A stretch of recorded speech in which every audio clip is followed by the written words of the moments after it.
더불어민주당 청주 서원구 출신 오재세 의원입니다. 우리 박능호 후보님 장관 후보 되신 걸 축하드리고요.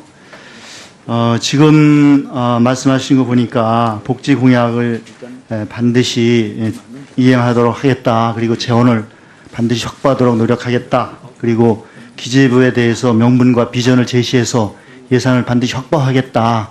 이렇게 말씀하셨는데 복지 공약이 이행이 잘 원만히 되지 않을 때 보건복지부 장관직을 걸겠다.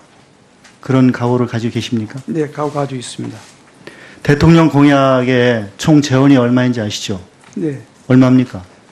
178조죠. 178조죠. 178조로 언급되고 있습니다. 그 중에 복지 분야가 어느 정도 되는지 아십니까? 120조 정도 됩니다. 120조 이상 될 겁니다. 아마. 네. 거의 7, 80%가 복지 분야 수요 재원인데 그 수요 재원의 확보 방안에 대해서 보셨죠? 네. 공약에. 네. 그렇게 해서 확보가 되겠습니까?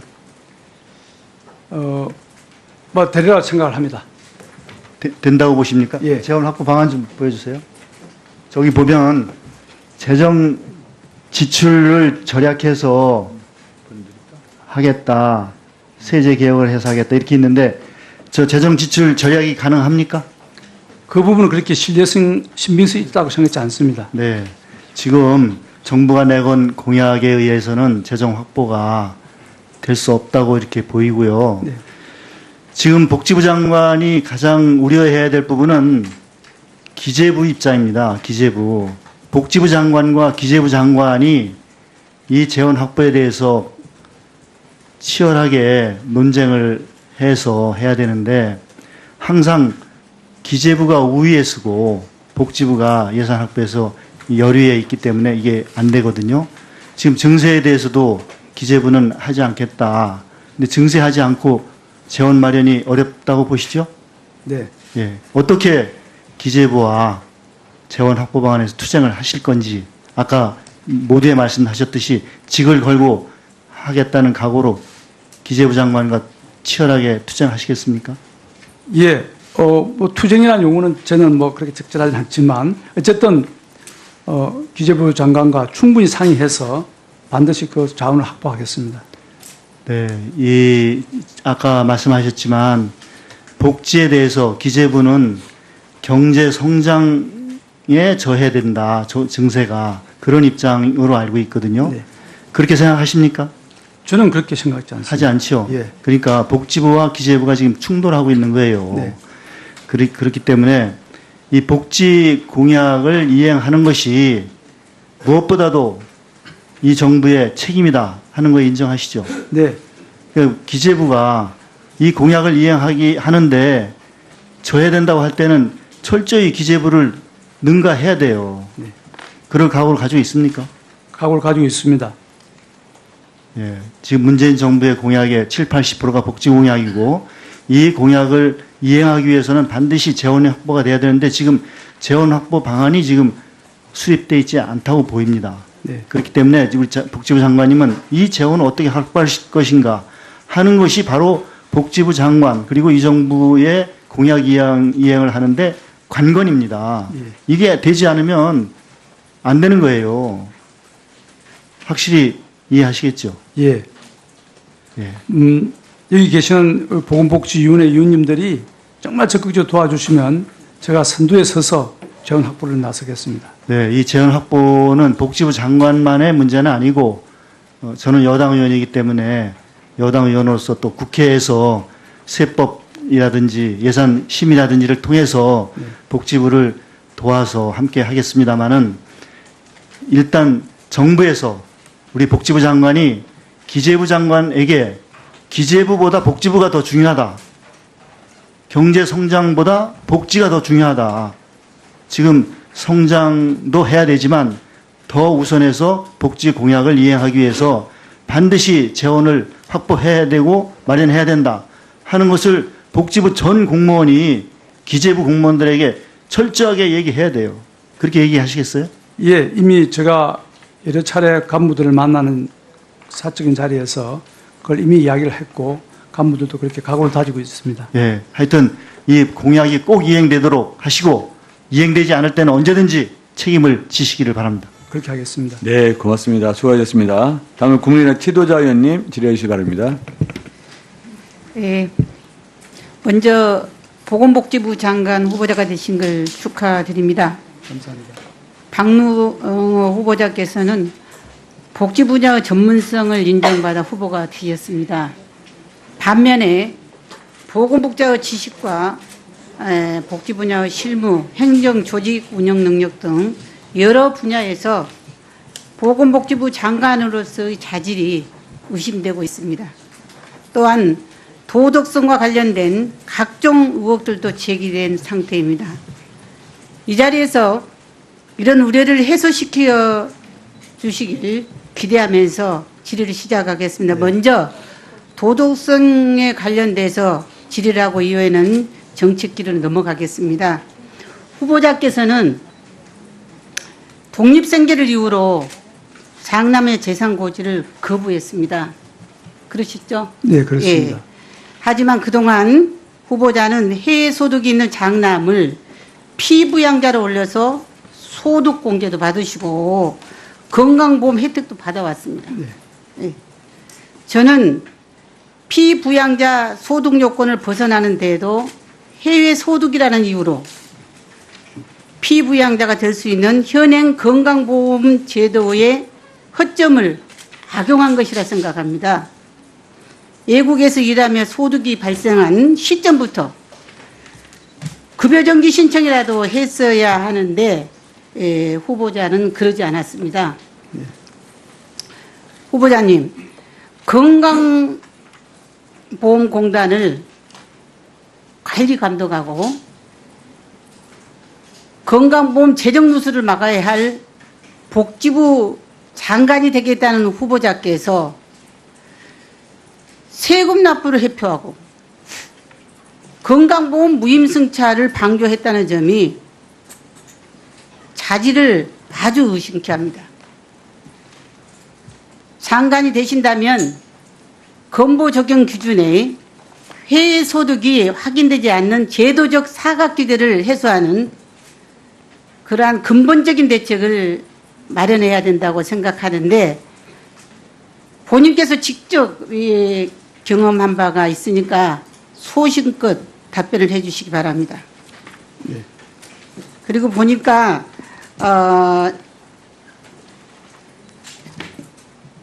이것이 문제가 되니까 피부양자 자격 상실을 7월 10일 날 신고를 하셨구만요. 네.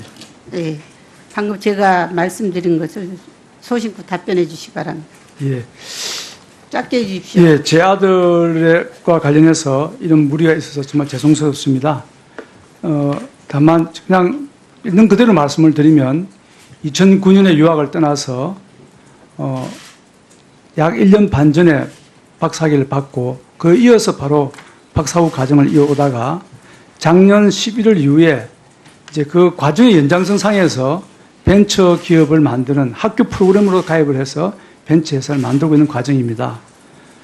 그래서 저는 사실 1년에 한두 번 집에 오기 때문에 제 자녀가, 제 아들이 건강보험의 어떤 별도의 독립생계자라고 생각지는 못했습니다. 그냥 자연스러운 흐름이었습니다. 그런데 이번에 후보자 등록을 하면서 아들에게 이제 재산 고지를 하려고 물어봤더니 본인이 벤처를 바로 그 신고하는 그 주에 만들어서 벤처라는 것이 뭐 잘 아시겠지만 자본이 들어오고 하는데 자기가 그 CEO로 되어 있어서 그걸 밝힐 수가 없다는 것입니다. 벤처 업계에서는 그게 일대 비밀을 합니다. 자기 기업 비밀이라서. 그래서 부도하게 역으로 그 자기 재산이 아니라 그 페이퍼에 불과한 것인데 그걸 밝힐 수 없어서 거꾸로 이제 독립생계자로 신고를 했고 그날 이후로 제가 이제 건강보험 피부양자에서 뺐습니다. 정말 공교롭게도 7월 3일 날 제가 후보자로서 지명이 되었는데 아들이 제 후보자 지명된 사실을 모르고 7월 4일 새벽에 한국에 도착을 했습니다. 그래서 한국에 왔길래 이러이러한 사항이 있으니까 너는 이제 피부양자여서 남으려면은 너가 가진 재산을 공개해야 된다. 재산이 자제 아무것도 없는 재산입니다. 페이퍼상의 재산이죠. 잠깐만요, 예. 후보자님. 예, 너무 길어지신 것 같은데 일단은 보건복지부 장관이 되시겠다는 후보자님으로서 그 잘못된 것이죠. 예, 그래서 제가 그 분야에서 이제 지명 과정에서 알아봤더니 해외 재산이 있거나 소득인 사람이 피부 양자에 남을 수 있는 법률적 허술한 점이 있었습니다. 그래서 그 부분을 제가 적법하도록 상황에 맞도록 고치도록 하겠고, 다만 우리가 일반적으로 자식을 해외 공부시키고 있을 때 그런 순리하고 끝나지 않는 범위 내에서 그러나 그와 맞추면서 적법하게 제도를 고치도록 하겠습니다. 예, 수고 많으셨습니다. 다음은 더불어민주당 간사이신 인재현님 질의해 주시 바랍니다. 예, 인재근입니다. 제가 이제 인석 청문회 때마다 이제 후보자님께 이제 질문 드리는 것인데요. 얼마나 기부를 하고 봉사활동을 했는지 그거를 꼭 질문을 합니다. 그 자료에 따르면 후보자께서는 2010년부터 작년 말까지 각종 단체와 기관, 학교 등에 1,000만 원이 넘는 재산을 기부하신 걸로 확인되었습니다. 적은 금액은 아닌데 앞으로도 계속 사회적 나눔을 실천해 주셨으면 좋겠습니다. 근데 이 봉사활동에 대한 자료는 제가 못 받았어요.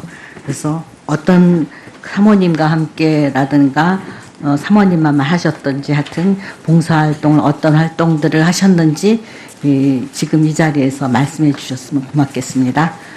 예, 제 아내는 지금 태백시에 그 철암이라는 곳이 폐강촌인데 거기를 한 15년 정도 계속해서 한 달에 한두 번씩 가서 폐강촌을 환경적으로 되살리는 봉사활동을 계속 해오고 있습니다. 거기서 자기 작품을 무료로 기증하면서 여러 가지 마을 만들기를 지금까지 해오고 있고, 저는 학생들하고 같이 봉사단체를 만들어서 한 학기에 몇 번씩은 사회복지기관이나 이런 봉사활동을 하고 있습니다. 다만 그게 공식적인 기록이 안 남았을 뿐이지 봉사클럽에서 같이 하고 있고 학부생과 대학원생들과 각각 따로따로 봉사활동을 하고 있습니다. 예. 예를 들면 사회복지기관이 어떤 곳인지. 보육원 같은 곳을 네. 보호 아동들이 있는 곳을 찾아가서 하고 있고, 그리고 제 학생 중에 한 분이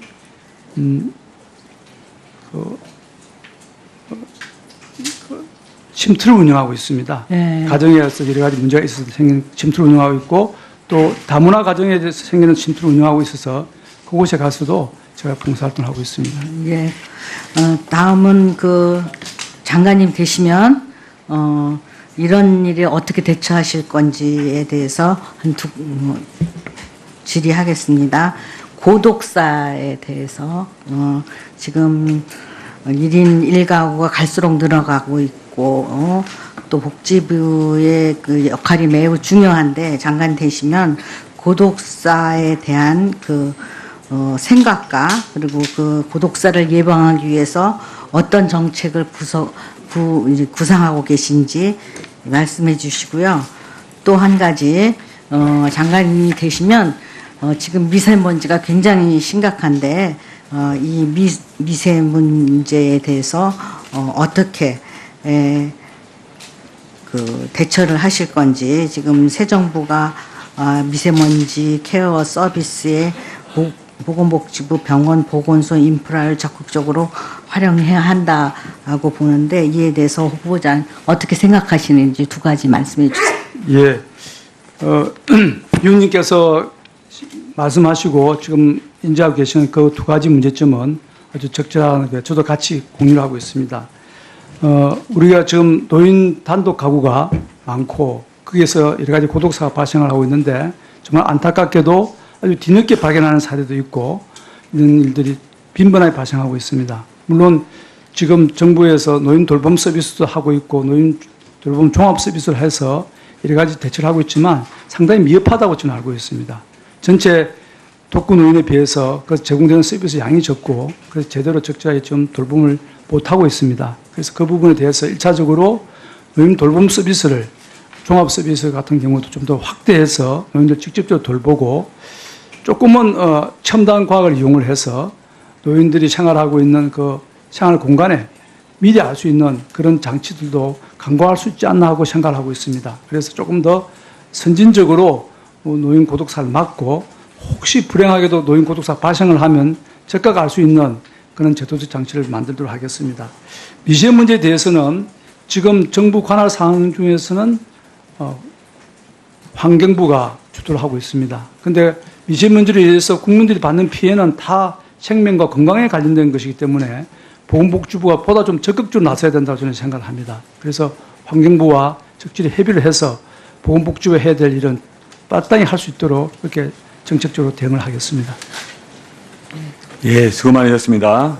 다음은 존경하는 더불어민주당 전혜숙 의원님 질의해 주시기 바랍니다. 예, 서울 광진갑 전혜숙 의원입니다.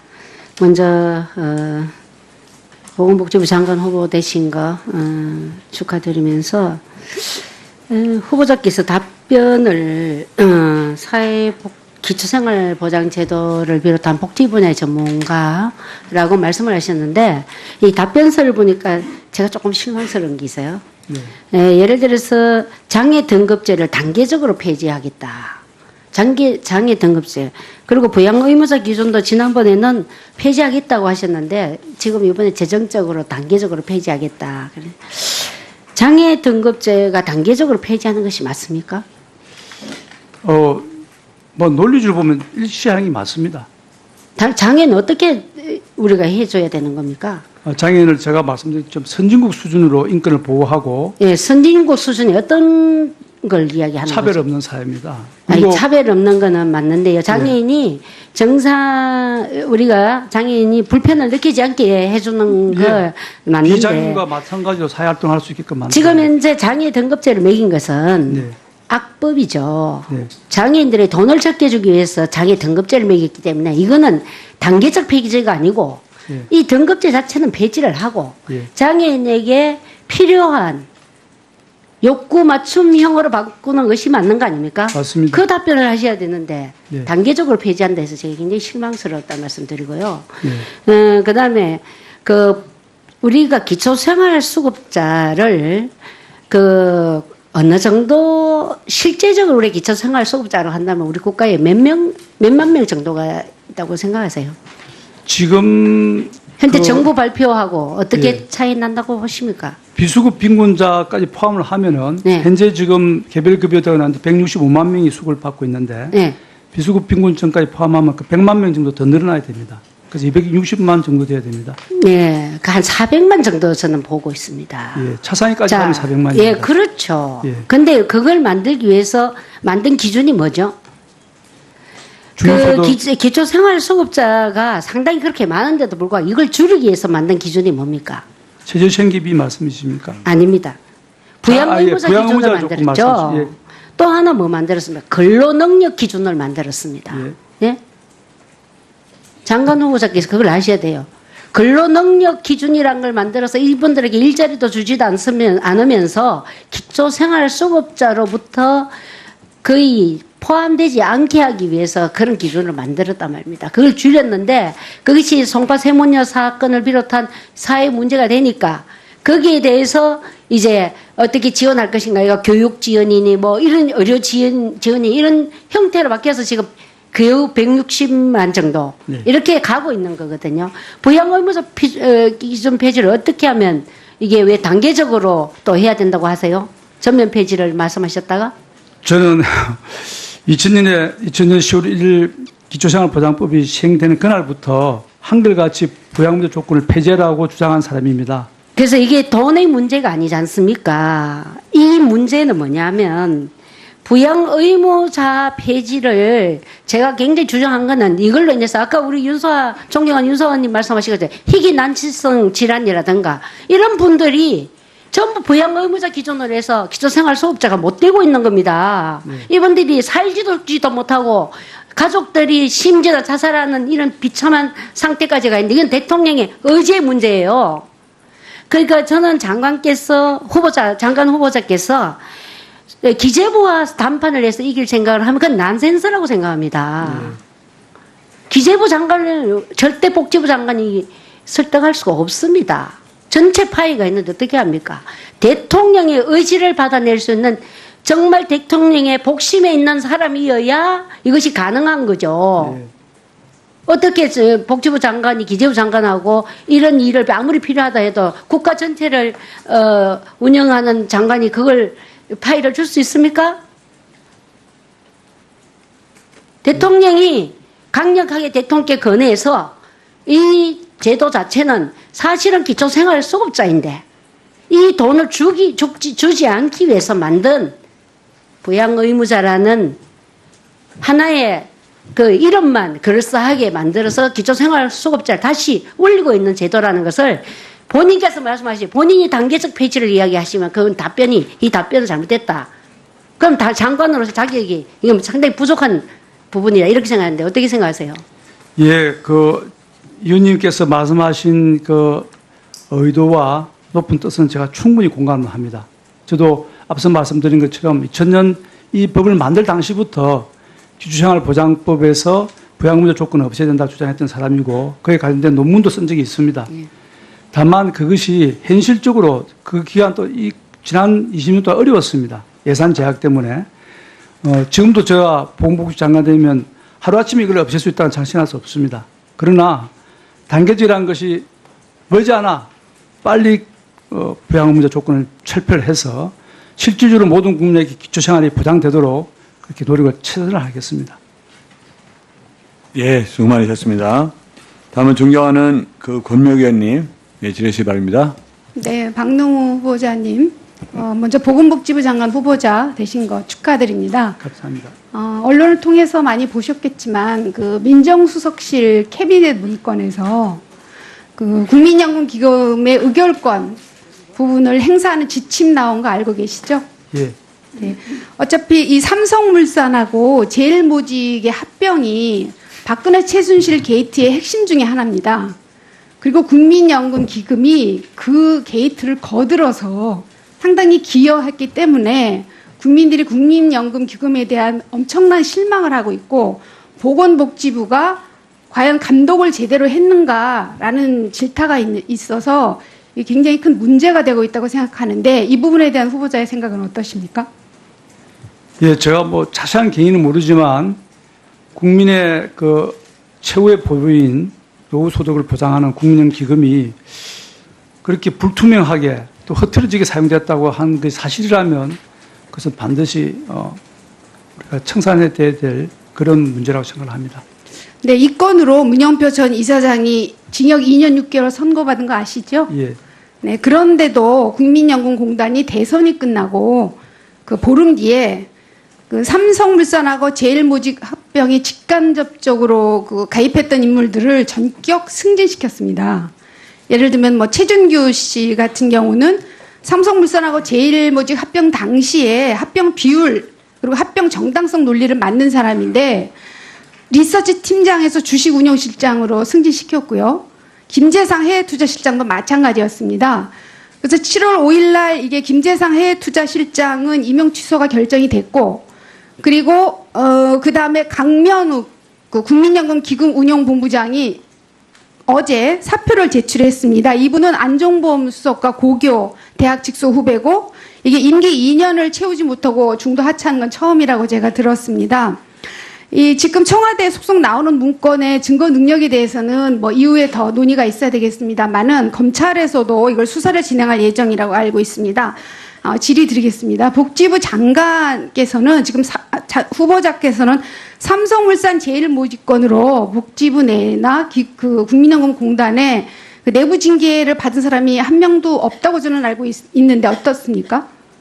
예, 저도 그렇게 알고 있습니다. 그러면 이 복지부 내에서 이 복지부의 그 관리 감독이라든지 이 나온 문건 등 해서 이 삼성물산하고 제일모직 합병에 개입된 이 부분에 대한 인사 문제라든가 이 떨어진 위상 부분을 확보할 수 있는 어떠한 조치를 취할 예정이 있으십니까? 앞서 의원님께서 지적하셨던 최근에 있었던 내부 승진 그것은 기금운용본부에서 하는 인사이기 때문에 보건복지부에서 크게 좌우할 바는 아니라 생각이 듭니다만은 보건복지부 내에서 혹시 그와 관련된 어떤 연계가 있었다 한다면 어당 그에 대해서 조사를 하고 또 조치를 취하는 것이 맞다고 생각을 합니다. 네, 어쨌든 이 기금 운영 부분에 대해서 국민연금에 대한 관리 감독 책임이 있으니까 잘 해주시길 바라고요.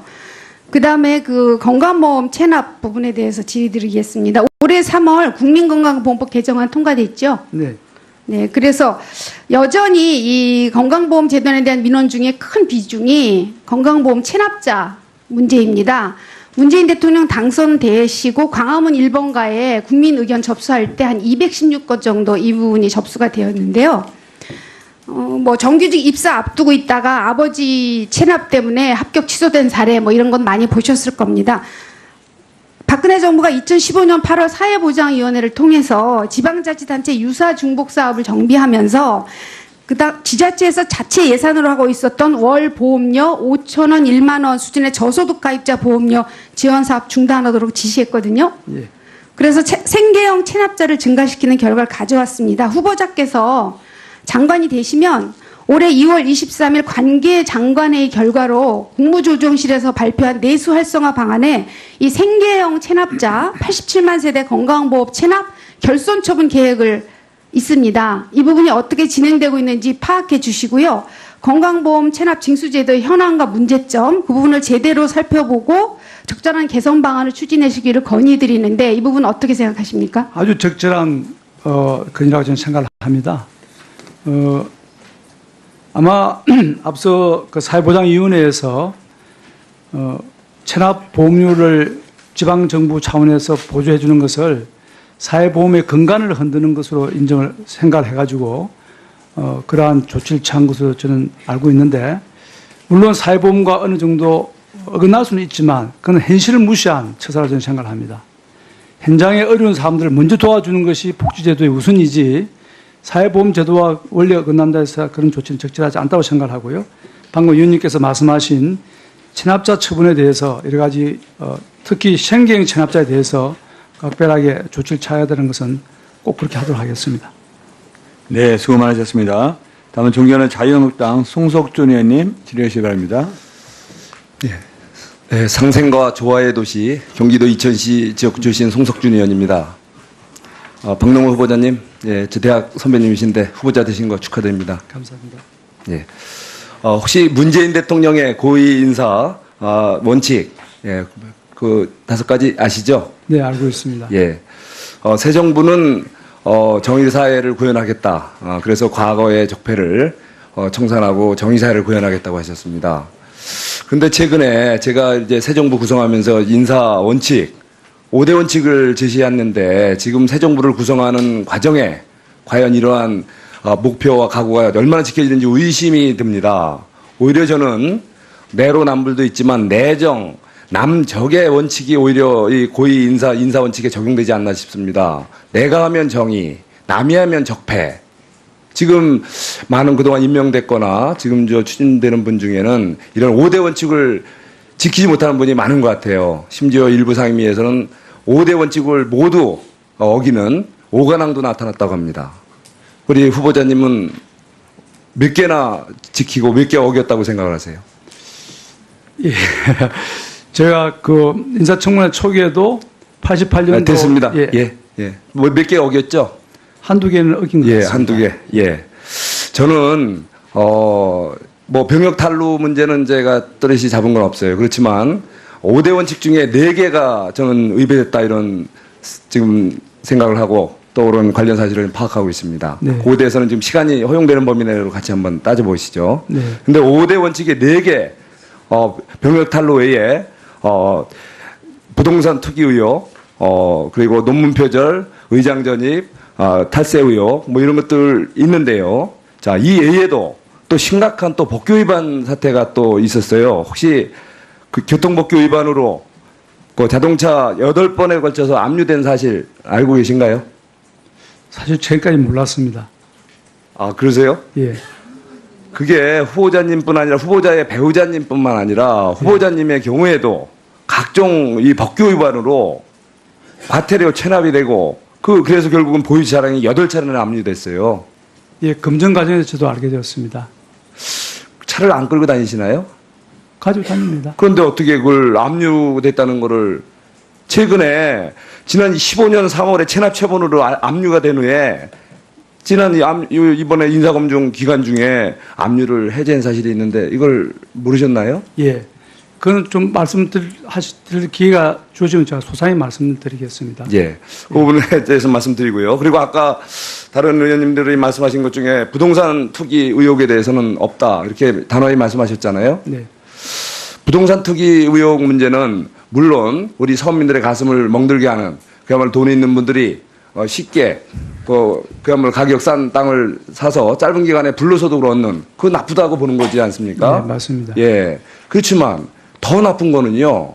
부동산 가치 상승을 위해서 불법 행위를 해서 또 이런 시세 차익뿐만 아니라 불법 행위로 인한 이익을 얻을 때 그거는 더 심각한 부동산 네. 투기를 넘어서 불법 행위죠. 네. 그런데 지금 후보자님은 그런 부분에 혐의가 없다고 생각하시나요? 네, 그렇습니다. 아까 그런데 지적이 있었잖아요. 농지법 위반. 예? 예. 근데 예. 투기는 아니라고 말씀드렸습니다. 아, 이게 왜냐면요. 나중에 또 따져서 말씀드리겠지만, 그 땅이 말이죠. 사시기 직전에, 2개월, 그 직전에 그 고속도로가 인근에 나간다고 해서 상당히 크게 부각되던 땅이었습니다. 그 땅을 매입하셨어요. 그리고 이제 이후에 여러 가지 불법 행위가 이루어졌지 않습니까? 그런 여러 가지 추가 이런 걸 봤을 때는 결과적으로 큰 이익을 못 봤다는 거지, 다분히 정황으로 봤을 때는 부동산 투기 의혹이 크다는 겁니다. 예, 그 말씀드리고요. 그 논문 표절 문제, 이거 심각하지 않아요? 혹시 SCI급 논문 몇 편이나 쓰셨죠? 사후에 분류되기를 SCI 된 게 한 4편 되는 것 같습니다. 예. 그 중에서 그 기억나는 논문이 있죠. 예, 경기대학교 교수 임용될 때 가장 영향을 준 논문이 어떤 거였죠? 어떤 논문이 기억이 안 납니다. 논문을 많이 썼었기 때문에. 예. 예. 저희들이 이제 분석한 게 있는데 이것도 시간 관계상 이따 또 따져 묻겠습니다. 그거에 그 직전에 학술대에서 발표하고 다른 데 또 게재도 했던 논문을 예. 그대로 그냥 복제해서 모든 예. 표나 뭐 이런 거 제대로 밝히지 없이 예. 이거 해서 논문 표절이 분명하게 입증이 된 사람입니다.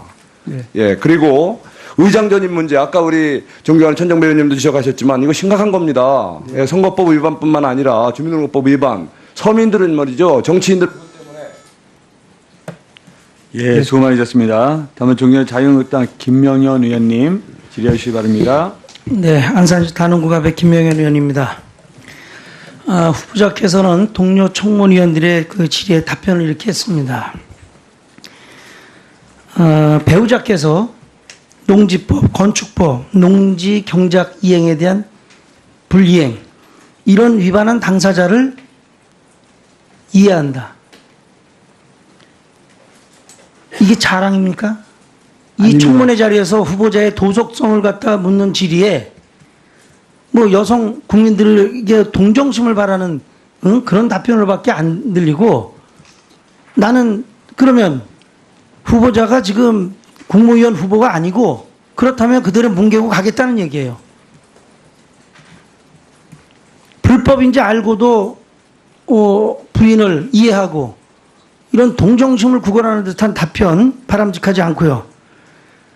이게 후보자가 장관 후보자가 아니었으면 이게 시정이 됐겠습니까?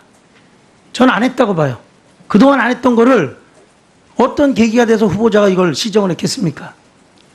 했을 것 같아요? 안 했을 것 같습니다. 대답 잘했습니다. 예. 그동안 후보자는 지식인으로서, 양식 있는 지식인으로서, 대학 교수로서 우리 사회의 적폐 청산을 줄기차게 주장해 왔습니다. 주변에도 그렇고 국민께. 적폐라는 것이 그 대상이 예외가 있어야 된다고 생각하십니까? 아닙니다. 전 국민이 똑같죠. 네. 지위 고하를 막론하고 그 죄의 경중함 정도 차이가 있겠지만은 국민들이 공감하는 적폐는 그 청산 대상에는 예외가 없다고 저는 생각을 합니다. 이해하시죠? 네. 인정하시는 거죠? 네, 인정합니다.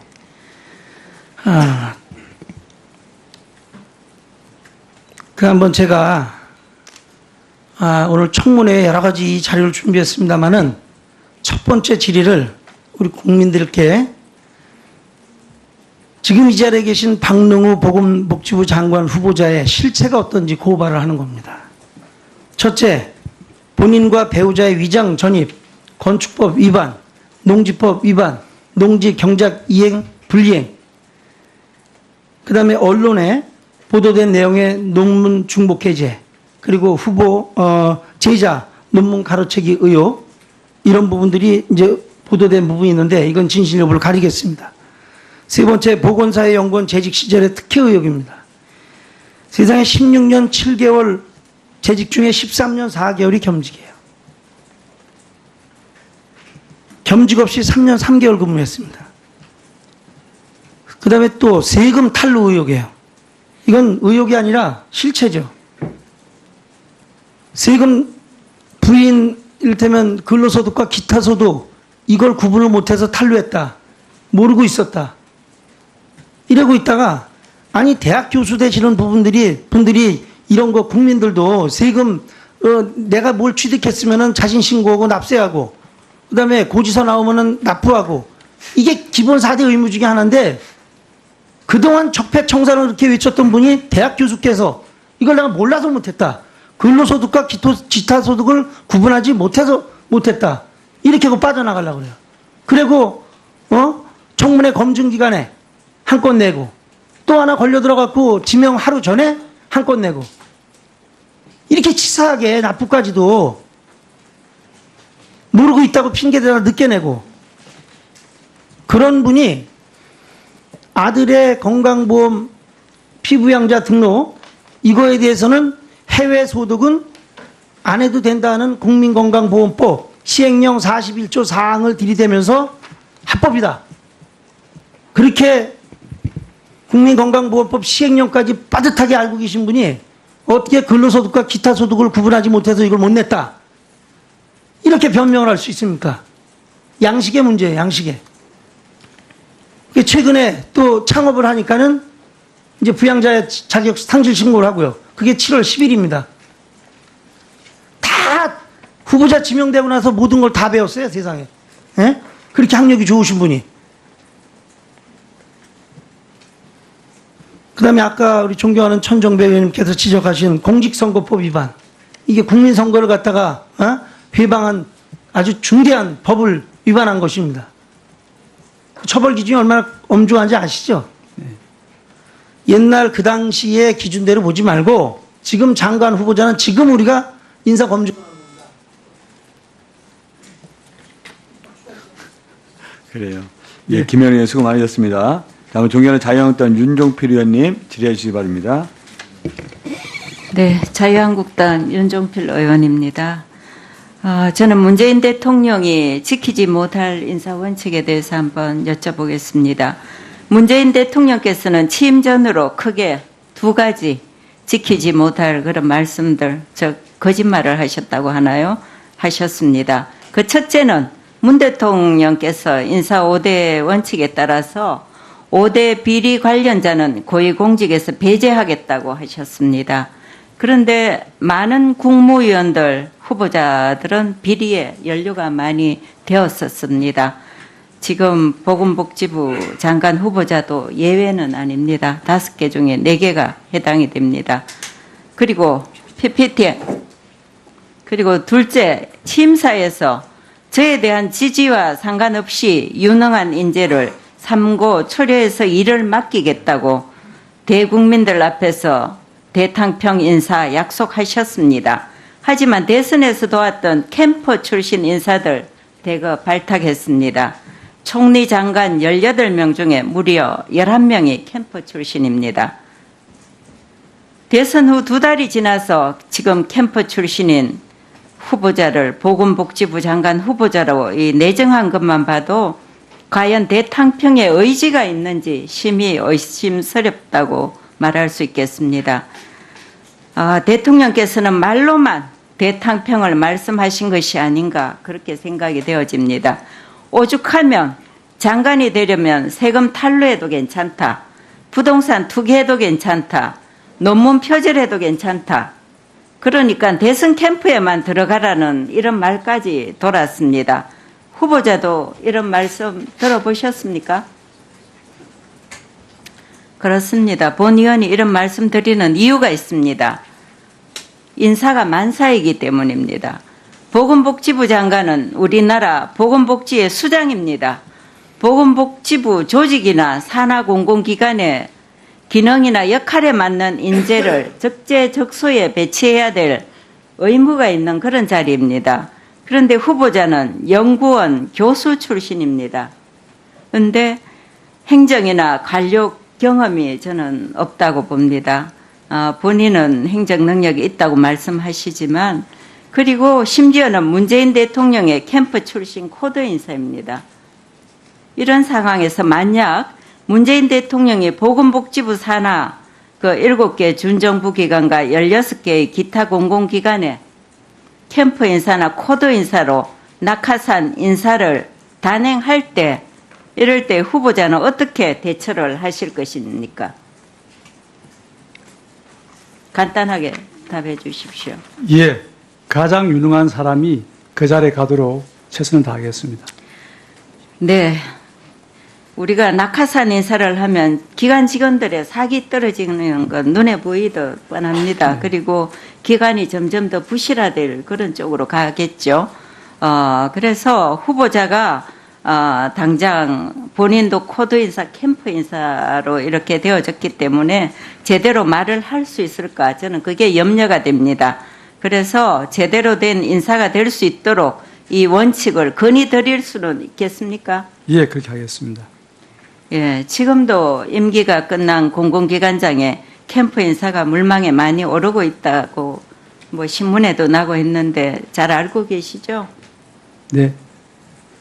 예, 그런 분들이 제대로 된 인사 원칙에 따라서 제대로 된 분들이 와서 할 수 있도록 만약에 장관이 내정된다면 후보자 스스로가 보건복지부 수장으로서 과연 자신이 적임자인지 한번 깊이 고민해 보시고 제대로 된 보건복지의 수장으로서의 역할 한번 해보실 수 있도록 생각해 보시기 바랍니다. 이상입니다. 본인께서 직접 경험한 바가 있으니까 소신껏 답변을 해 주시기 바랍니다. 네. 그리고 보니까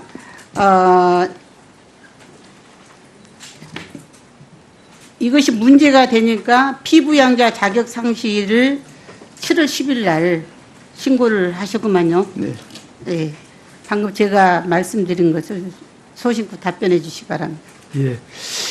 짧게 해 주십시오. 예, 제 아들과 관련해서 이런 무리가 있어서 정말 죄송스럽습니다. 다만 그냥 있는 그대로 말씀을 드리면 2009년에 유학을 떠나서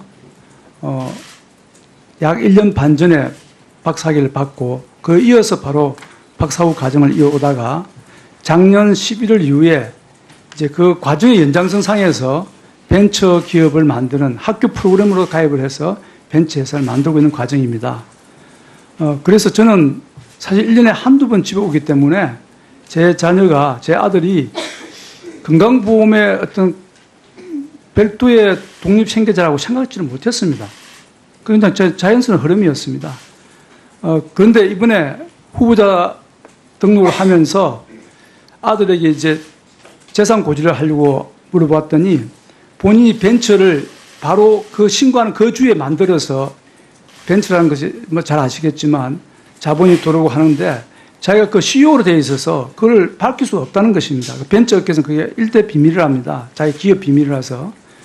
그래서 부도하게 역으로 그 자기 재산이 아니라 그 페이퍼에 불과한 것인데 그걸 밝힐 수 없어서 거꾸로 이제 독립생계자로 신고를 했고 그날 이후로 제가 이제 건강보험 피부양자에서 뺐습니다. 정말 공교롭게도 7월 3일 날 제가 후보자로서 지명이 되었는데 아들이 제 후보자 지명된 사실을 모르고 7월 4일 새벽에 한국에 도착을 했습니다. 그래서 한국에 왔길래 이러이러한 상황이 있으니까 너는 이제 피부양자여서 남으려면은 너가 가진 재산을 공개해야 된다. 재산이 자제 아무것도 없는 재산입니다. 페이퍼상의 재산이죠. 잠깐만요, 예. 후보자님. 너무 길어지신 것 같은데 일단은 보건복지부 장관이 되시겠다는 후보자님으로서 그 잘못된 거. 그 장관과 충분히 상의해서 반드시 그 자원을 확보하겠습니다.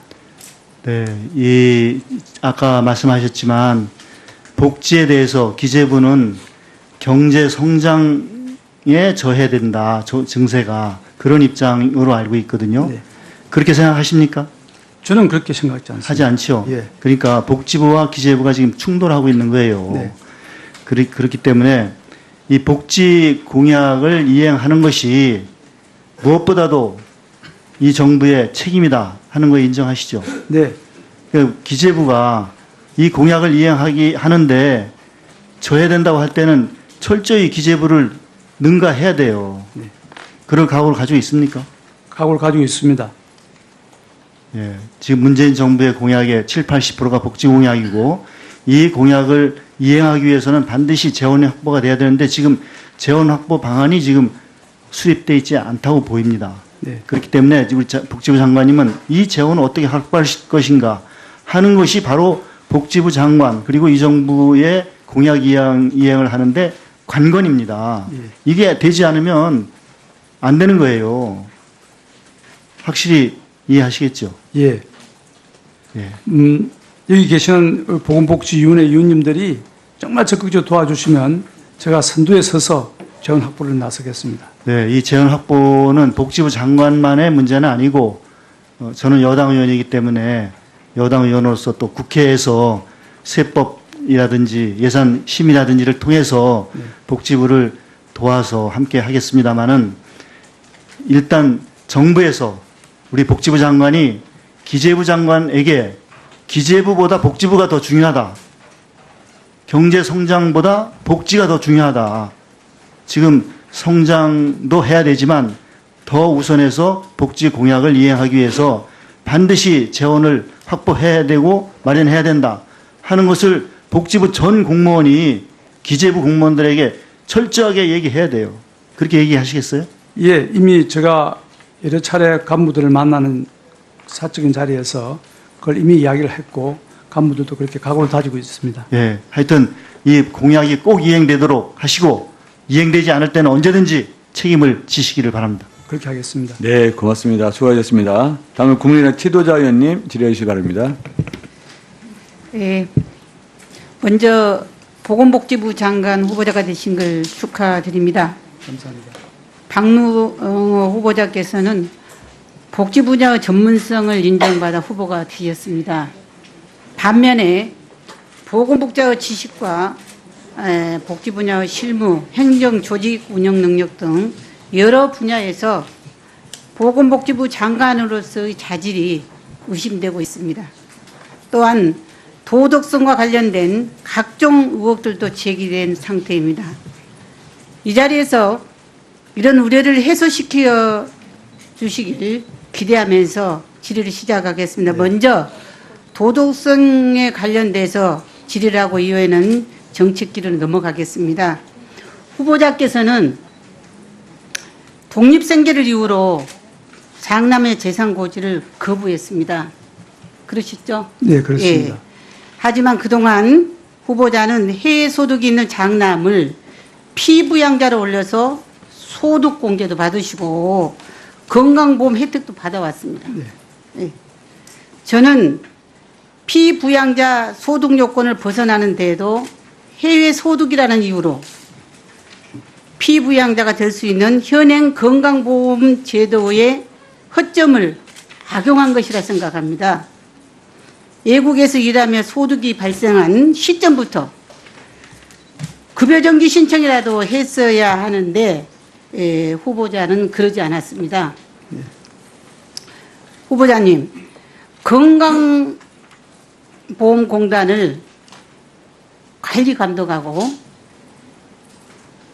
건강보험 재정 누수를 막아야 할 복지부 장관이 되겠다는 후보자께서 세금 납부를 회피하고 건강보험 무임승차를 방조했다는 점이 자질을 아주 의심케 합니다.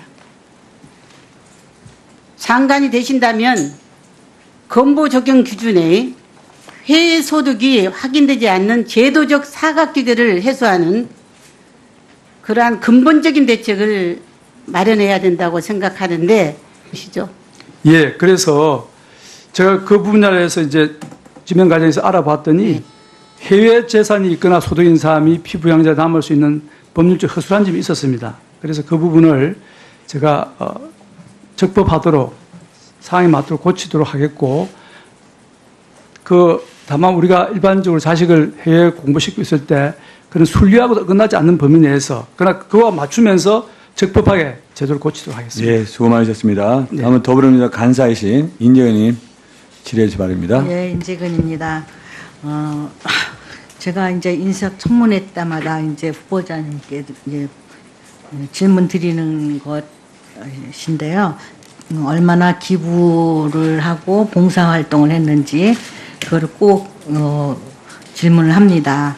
그 자료에 따르면 후보자께서는 2010년부터 작년 말까지 각종 단체와 기관, 학교 등에 1,000만 원이 넘는 재산을 기부하신 걸로 확인되었습니다. 적은 금액은 아닌데 앞으로도 계속 사회적 나눔을 실천해 주셨으면 좋겠습니다. 근데 이 봉사활동에 대한 자료는 제가 못 받았어요. 그래서 어떤 사모님과 함께라든가 사모님만 하셨던지 하여튼 봉사활동을 어떤 활동들을 하셨는지 지금 이 자리에서 말씀해 주셨으면 고맙겠습니다. 예, 제 아내는 지금 태백시에 그 철암이라는 곳이 폐강촌인데 거기를 한 15년 정도 계속해서 한 달에 한두 번씩 가서 폐강촌을 환경적으로 되살리는 봉사활동을 계속 해오고 있습니다. 거기서 자기 작품을 무료로 기증하면서 여러 가지 마을 만들기를 지금까지 해오고 있고, 저는 학생들하고 같이 봉사단체를 만들어서 한 학기에 몇 번씩은 사회복지기관이나 이런 봉사활동을 하고 있습니다. 다만 그게 공식적인 기록이 안 남았을 뿐이지 봉사클럽에서 같이 하고 있고 학부생과 대학원생들과 각각 따로따로 봉사활동을 하고 있습니다. 예. 예를 들면 사회복지기관이 어떤 곳인지. 보육원 같은 곳을 예. 보호 아동들이 있는 곳을 찾아가서 더불어민주당 청주 서원구 출신 오재세 의원입니다. 우리 박농호 후보님 장관 후보 되신 걸 축하드리고요. 지금 말씀하신 거 보니까 복지 공약을 반드시 이행하도록 하겠다. 그리고 재원을 반드시 확보하도록 노력하겠다. 그리고 기재부에 대해서 명분과 비전을 제시해서 예산을 반드시 확보하겠다. 이렇게 말씀하셨는데 복지 공약이 이행이 잘 원만히 되지 않을 때 보건복지부 장관직을 걸겠다. 그런 각오를 가지고 계십니까? 네, 각오 가지고 있습니다. 대통령 공약의 총 재원이 얼마인지 아시죠? 네. 얼마입니까? 178조죠. 178조로 언급되고 있습니다. 그 중에 복지 분야가 어느 정도 되는지 아십니까? 120조 정도 됩니다. 120조 이상 될 겁니다. 아마. 거의 7, 80%가 복지 분야 수요 재원인데 그 수요 재원의 확보 방안에 대해서 보셨죠? 네. 공약에. 네. 그렇게 해서 확보가 되겠습니까? 되리라 생각을 합니다. 된다고 보십니까? 예. 재원 확보 방안 좀 보여주세요. 저기 보면 재정 지출을 절약해서 하겠다. 세제 개혁을 해서 하겠다. 이렇게 있는데 저 재정 지출 절약이 가능합니까?